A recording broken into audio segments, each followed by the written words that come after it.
If you're watching this video as it releases, F1 is just one day away from the inaugural race weekend at the new Miami Street Circuit, and I've been lucky enough to have a look around the track in the new F122 game ahead of release to tell you my thoughts and give you just a little glimpse at how the track will look and feel in the game when it comes out in July. Before we dive in, I need to give a huge shout out and thanks to EA and the EA Creator Network for letting me take this sneak peek at the game. And remember, this is just a preview build, so what we see today is still a work in progress and things may change ahead of release. With that said, it's time to sit back, buckle up, and go out for a ride around the Miami International Autodrome in F122. First off, let's take a look at the circuit. 5.410 kilometers of tarmac in the glistening Miami sun, the drivers and us too in-game will wind their way through the streets of the 305, past the home of the NFL's Miami Dolphins, around 19 corners, in a circuit designed to feel similar to Australia's Albert Park. 3 straights give 3 opportunities for DRS and a chance to hit top speeds reaching 320 kilometers an hour. The track does also feature some elevation change, as you'll see later in the video. Turn 13 and 16 head over uneven ground, while the chicane at 14-15 crests in the middle, presenting an additional challenge to the corner. Expect to see lots of overtaking around turns 1, 11 and 17, as the DRS and straight should give plenty of opportunity to get alongside into the braking zones to make a move. With all this said and done then, I decided to check out the track in Grand Prix mode in-game, driving as Mick Schumacher in the Haas, and before I talk you through my thoughts as the race unfolded, let's take a look at an onboard lap from qualifying.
So as you can see from the onboard lap, it's a very fast, flowing track with plenty of straights to really hit those top speeds. The slower section of the track is quite tricky to get right and is very easy to ground the car out over the crest of the hill on the curbs.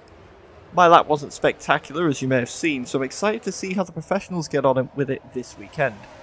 For racing, turn 1 lap 1 is a great opportunity to make a move with a good start on the short run, and with it being a street circuit, I think it's likely that safety cars, like I saw in this race, will be a more common sight here. From the TV cameras, it's very easy to see just how long the straights here are. Coming out of the slow section right onto the lengthy straight gives you a lot of time to compose yourself ready to head into the final corner, the exit of which is crucial to carry the momentum down the start-finish straight and back towards turn 1. Once you reach the end of the start-finish straight, you'll find yourself at turn 1, one of the track's key overtaking points. A right-hander which you think will be a hairpin but opens up early into turns 2 and 3, creating an S to begin the lap, heading into the longer right-hander of turn 4.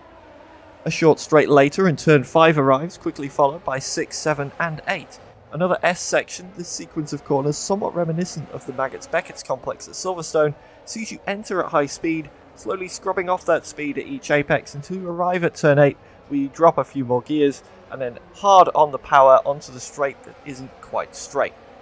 Most of the action we see in the race will likely come out of this lengthy straight, as a poor exit from turn 8 will lose you momentum all the way down through 9 and 10 and to the hard braking zone at turn 11, one of the main action points of the lap. After this hairpin, we're greeted by a fixed radius long right-hander, sweeping left into the tight and technical section of the track under the highway.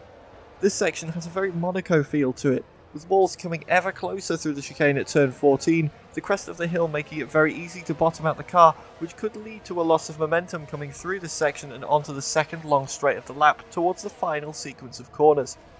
Another snaking section awaits as we blast our way back towards the start-finish line to complete the lap, a lap which should take somewhere around the 1 minute 30 mark in the dry, and the race will see drivers doing 57 laps here. The track is a big one for Formula 1, the first track to have been funded by F1 to hold a race, where most tracks pay to host the races, and a lot of work has gone into the design too, with the track seeing multiple different layouts in its conception before finally getting to the layout that we have today.